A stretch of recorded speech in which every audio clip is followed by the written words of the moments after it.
Students, last में हम लोग पढ़े थे प्रेशर किसको बोला जाता है, प्रेशर का यूनिट क्या है, एट्सेट्रा, और कुछ न्यूमेरिकल एप्लीकेशंस हम लोग देखे थे प्रेशर का। आज हम लोग देखेंगे कि प्रेशर लिक्विड द्वारा कैसे एग्जर्ट किया जाता है, मतलब लिक्विड कैसे प्रेशर एग्जर्ट करता है। जैसे हम लोग को पता है कि ऑल लिक्विड्स, हर लिक्विड का अपना एक वज़न होता है, और हम लोग देखना, जब भी तुम लोग कभी भी जब देखोगे कि एक बलून में तुम पानी डाल रहे हो, जो हम लोग होली के टाइम करते हैं, गुब्बारे में पानी डालते हैं, तो देखना गुब्बारा जो है वो फूल जाता है। और देखना जब उसको तुम एक टाइम पे अगर तुम बहुत ज़्यादा पानी भर दोगे तो वो फट जाएगा। ऐसा क्यों? ये जो पानी है, जब तुम गुब्बारे के अंदर भर रहे हो तो वो पानी जो है वो गुब्बारा का जो वॉल है, गुब्बारा का जो स्ट्रक्चर है, उसके ऊपर प्रेशर जो है वो एग्जर्ट करता है। और इसके वजह से क्या होता है, जब बाहर का प्रेशर, मतलब एटमॉस्फेयर से भी एक प्रेशर आ रहा है और अंदर से भी एक प्रेशर आ रहा है, जब एटमॉस्फेयर का प्रेशर और अंदर का प्रेशर जब मिसमैच हो जाता है, तब क्या हो जाता है, वो गुब्बारा जो है वो फट जाता है। ठीक है। और हम लोग प्रेशर कौन से चीज़ से नापते हैं? मैनोमीटर। मैनोमीटर यूज़ करके हम लोग लिक्विड प्रेशर को नापते हैं। अच्छा, अब हम लोग इस प्रेशर का कुछ एप्लीकेशंस देखेंगे।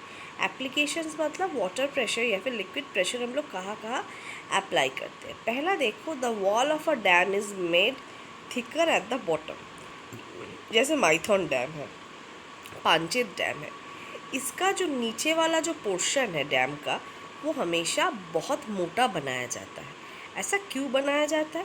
क्योंकि हमेशा याद रखना कि वाटर प्रेशर बोलो या लिक्विड का कोई भी प्रेशर बोलो, वो जितना डीप जाएगा उतना उसका प्रेशर जो है वो इंक्रीज़ होता है।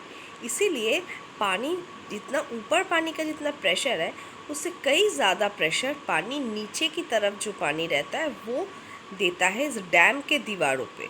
तो अगर ये डैम का दीवार नीचे की तरफ मजबूत ना बना या फिर बड़ा मोटा ना बना, तो ये पानी के प्रेशर से वो टूट सकता है।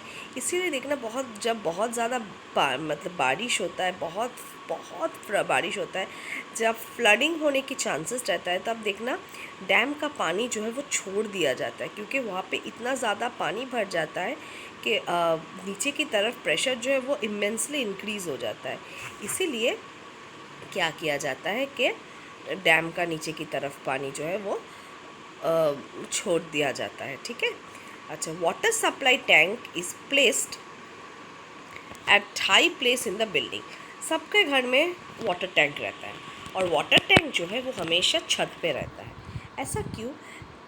वाटर का प्रेशर जो है जितना वो डीप होगा, उतना उसका वाटर प्रेशर जो है वो इंक्रीज़ होगा। और हम लोगों को क्या पता है कि अब जितना वो वाटर प्रेशर इंक्रीज़ होता है, हाँ, तो क्या होता है कि जैसे हम लोग जितना ऊपर रखेंगे तो क्या होगा, वो आसपास जो है वो एयर से सराउंडेड होता है। और इसमें क्या होता है कि जब ऊपर की तरफ जो है हाइट में अगर रखेंगे तो प्रेशर जो है नीचे की तरफ हम लोग को पता है कि बहुत ज़्यादा होता है। तो जब हम लोग ऊपर से नीचे की तरफ पानी को लाएंगे, तब देखना उसका फ़्लो जो है, वो जो जिस प्रेशर से वो उसका फ़्लो जो आता है हम लोग के नलों में, वो हमेशा ज़्यादा आता है। इसीलिए हमेशा हम लोग जब देखते हैं कि नल का पानी का प्रेशर कम होने लगता है, कम पानी बहने लगता है, तब हम लोग को पता चलता है कि अब टैंक भरने का टाइम आ जाए, मोटर हम लोग तब चला देते हैं। ठीक है। नेक्स्ट हम लोग देखेंगे एटमॉस्फेरिक प्रेशर। एटमॉस्फेयर किसको बोला जाता है? मतलब जो अम्ब्रेला ऑफ एयर, जिससे हम लोग की अर्थ जो है वो सराउंडेड है, उसको हम लोग बोलते हैं एटमॉस्फेयर। और एटमॉस्फेयर का भी अपना एक प्रेशर होता है। जैसे लिक्विड का प्रेशर होता है, सॉलिड का प्रेशर होता है, वैसे ही एटमॉस्फेयर का भी एक प्रेशर होता है जो वो अपने आसपास में अप्लाई करता है।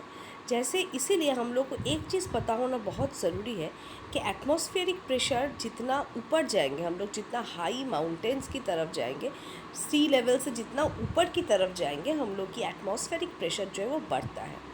किंतु लिक्विड प्रेशर क्या होता है, जितना हम लोग डीप में जाएंगे, नीचे जाएंगे, उतना लिक्विड प्रेशर बढ़ता है। लेकिन एटमॉस्फेरिक प्रेशर ठीक इसका उल्टा है, जितना हम लोग ऊपर की तरफ जाएंगे, एटमॉस्फेरिक प्रेशर जो है वो उतना बढ़ेगा। अच्छा, सॉरी, उतना वो घटेगा। अच्छा, तो इसीलिए क्या होता है, जब हम लोग कोई माउंटेन क्लाइंबर जो माउंटेन चढ़ता है, जैसे माउंट एवरेस्ट चढ़ लिया या फिर कोई भी जगह पे वो जब चढ़ लिया, तब वो हमेशा अपने साथ ऑक्सीजन सिलेंडर कैरी करता है। ऐसा क्यों? क्योंकि जब वो ऊपर की तरफ उड़ता है तो एटमॉस्फेरिक प्रेशर बहुत कम होने लगते हैं। अब एटमॉस्फेरिक प्रेशर कम होने लगते हैं, लेकिन हम लोगों के रगों में से जो खून दौड़ रहा है वो भी एक लिक्विड है, वो भी उस रगों के वॉल के ऊपर एक प्रेशर क्रिएट कर रहा है।